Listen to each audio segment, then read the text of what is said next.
Ганцаарчилсан төвшин ахилт 2 дугаар анги.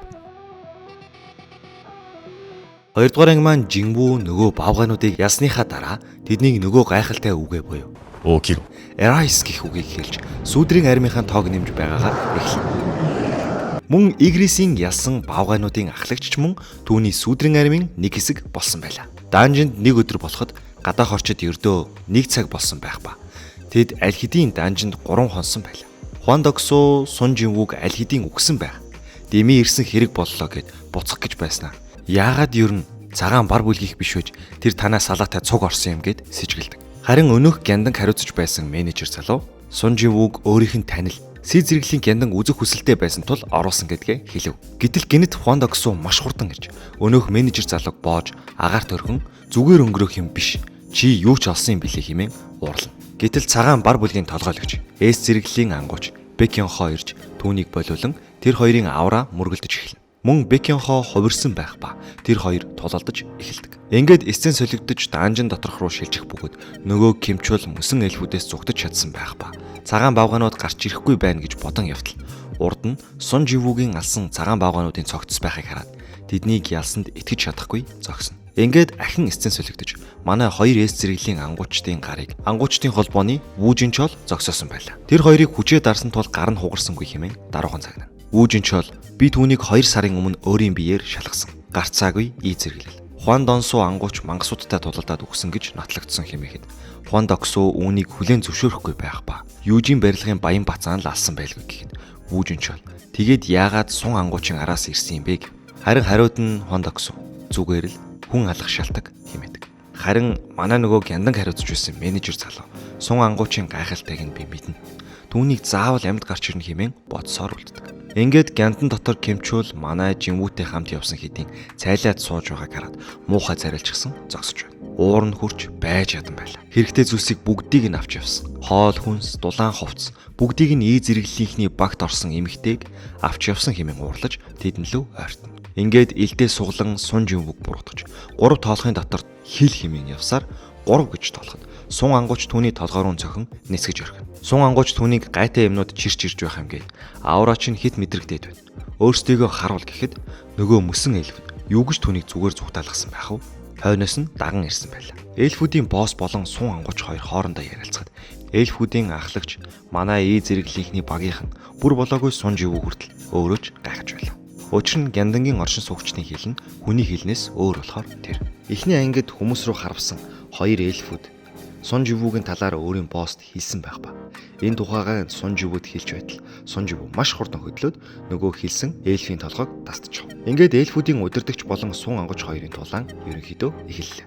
Тулаан эхлэх гэж байснаа түр хоёр тийш салж яриа өрнөх бөгөөд эльфүүдийн удирдагч түүнийг яагаад хүн биш вэж хүмүүс тунд байгаа юм гэхэд Жинвүү ихэд гайхна. Түүнийг өөрийнхөө юу болохыг мэдэхгүй байгаа юм шиг бид хүмүүсийг харахаар хүмүүсийг ал гэж чихэнд сонсогддог. Харин чамайг харахаар сонсогдохгүй байна гэхэд Жинвүү системийн нөлөө бололтой. Намайг тоглогч болсон болохоор хэмээн бодон зогсов. Эльфүүдийн удирдагч ардаа байгаа хүмүүсээ өгөөд Жинвүү тулалдалгүй салцгаая гэж хэлдэг. Жинүү харин тэдний хэн болох талаар асуухад гинэт яг л зурагт шиг жирэлцв. Үүнээс нэг зүйлийг Жинүү анзаарах шиг гайхснаа тэдний саналыг үл зөвшөөр. Харин эльфүүдийн удирдагч бид тоогоор олон бидний дайснаа болох гээ юу гэж Жинвүү жуумалзаа.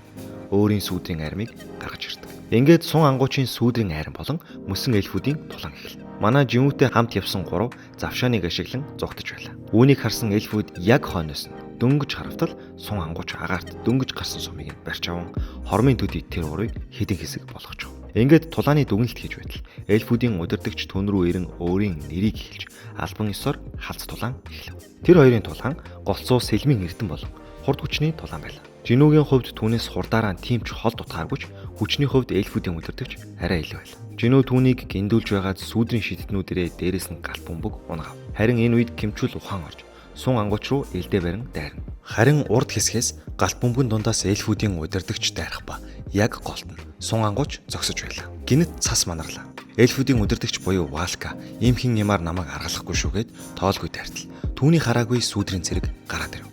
Саяны манарсан цасыг сун ангуучийн сүдрийн зэрэг буюу игрис гаргасан бөгөөд хойноос дайрсан кимчүүлийг харин сун ангууч хороогоод өөрийн сүдрийн зэрэг болгосон байлаа. Түүнийг өнөөдрөөс Айрон хэмээн хэлв. Айрон өөрийн чадвар болох таунт буюу эргэн тойрныхон бүх мангасыг өөртөө дууддаг чадвараа ашиглан Валкатай тулалдаж эхэллээ. Валка түүнийг хурдаараа хамаагүй илүүрхэж эн тэнд нь гарan дайрсан ч тэр амьд байх үед ий зэрэглэлийн танк байсан тул тийм ч амархан гэмтгэргүй байв. Харин манай зүгтсэн 3 модны цаанаас сун ангууч бол түүний айрмын тулааныг харж хэрв ангуучдын тулаан үргэлж ийм байдаг байсан бол би ангууч болохгүй байх байсан.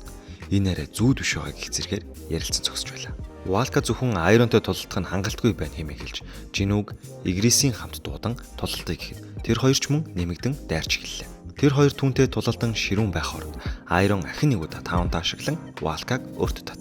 Харин энэ үед Игрис араас нь дайрч бултагт нь Жинүү яг араас нь үглийн цэг рүү дайрсан боловч тэр бултан өөрийн амин цэгийг холдуулж мөр хавцаа нэвт дөрвөлв. Тэднийг тулалдаж байх хооронд сүдрийн арим аль хэдийн бүх эльфийг хороосон байв. Ингээд ууралсан Валка түүн рүү дайрахад сун ангууч өөрийн хутгийг шидэж хажуугаар нь Валка бултан өнгөрсөн боловч Жинүү захирагчийн эрх мэдэл чадвараа буюу асаас хүрэлгүйгээр ямар нэг зүйлийг удирддаг чадвараа ашиглан шидсэн хутгаа буцааж түүний хойноос дайруулв. Валка хутгаараа хахад түүний хутаг хугарч бүрж болоогүй. Айрон цасан доороос гинэт гарч ирэн Валкаг тэврэн авлаа. Ингээд бүх сүдрийн шидэднүүдээр галт бөмбөлгөөр галлуулж хүний илүү гаргаж эхлэв. Ингээд галан дундаас Валкагийн бүх хувцс урагдсан байдалтай гарч ирэх ба Айроныг тастаг аялаа. Гэтэл түүний гидс гинэт шархдах ба жинвүү үл үзэгдэх чадвараа ашиглан дүүрсэн байв. Ингээд дууслаа гэд цааш алхан ахин алга болж харин Айрон ахин гарч ирээд авраг алхаараа түүнийг зохин цааш харуулв. Харин манай зүгтсэн 3 дуусчихсан уу хэмээн цочирдсан өнгө аястай асуун зогсож байна. Тийм ээ. Одоо Гяндангаас гарцгаах уу гэд асуутал Гяндангийн халаг нэгдэв. Манай 3 ч харьхан гэд баярлаж байв. Энэ үед эсцэн солигдож гадаах талбайг харуулах бөгөөд тэдний яриагаар Гяндан дотор нийт 7 хоног өнгөрсөн байлаа. Бекенхо тэднийг өөрийн биеэр хүлээсэн хэвээр байв. Өөрийн бүлгмийн гишүүдийг хайж чадахгүй хүлээн гэх зэргээр ярилцаж байтал улаан хаалга маань хөрчлөгдөн цэнхэр болж манайхан гарч ирцгэж үүдж алга боллоо. Бусад ангуучдын яасан талаар асууж Бекенхо дандаа доод түвшний ангуучд гарч ирснийг гайхаж асуух зүйлс байна хэмээн явах гэж байсан сун ангуучдыг зуурахад өнөөдөр их ядарсан байна. Бүлгмийнхнээсээ асуух хэмээн гарыг нь түлхдэг. Харин Бекенхо бас л хагас хувирсан байдалд орж 6 гишүүн маань алга боллоо. Хариуцсан хүний хуваар асуух зүйлс байна хэмээн түүнийг зогсоодог. Харин сун ангууч тэр үнэнч харин үлдсэн хоёрыг нь би аварсан. Эхлээд талархах ёстой юм шүү гэх жижигхэн маргаан үснэ. Мэдээж цагаан бар бүлгмийн ахлагч тул хариуцсан хүний хувьд гээд түүнээс уучлалтгүй талархлаач илэрхийлдэг. Сун ангуучийг хэн болох талаар нөгөө өөрийн саналаар сун ангуучийн багт орсон эмэгтэйгээс буюу Пак ангуучаас асуудаг. Пак ангууч харин түүнийг боссыг ясны дараа гинэт ууралсан гэхэд хоёр менежер түүнийг өмөрч ядарсан байх. Муу хүн биш хэмээн хэл. Бекенхо нөгөө менежерт сун ангуучийг өөрийн бүлэгт оруул гэж тушаал өгөн явчихдаг. Жинүү харин нөгөө охиныг гэрийнх нь гадаа буулгаад машиндаа явахдаа Валкагаас ердөө чинжаалыг нь лавч чадсандаа сэтгэл дундуурхан байлаа. Данжинд түүнийг сүдрийн зэрэг болгох гэж оролдоод түүнийг хит хүчтэй болохоор бүтлгүүцсэн юм болов уу гэж бодон яв. Эцэн солигдож гэртээ ирсэн байх ба 3 дахь удаага хүн алснаа бодон цогсон. Маргааш өглөө нь болж Юужинхо Жинүүгийн гэрийн гадаа ирсэн байх ба нэг тийш явахаар болов. Тэр хоёр замаараа нөгөө ий зэрэглэлийн охиныг аваад мөн ий зэрэглэлийн охин сун ангууч хоёрын хит дотн байдлыг харсан Юужинхо гайхаж инэнг төгсдөг. 3 дугаар анги маань гарааг байгаа тул гарахаар нь оруулах болохоор та бүхэн дэвчээртэй хүлээгээрэй. Энэ хүртэл сонсож бидэнтэй зүг бодлын тэнгист дарвуулан дэлгэсэн танд баярлалаа. Subscribe, like дарж биднийг дэмжээрэй.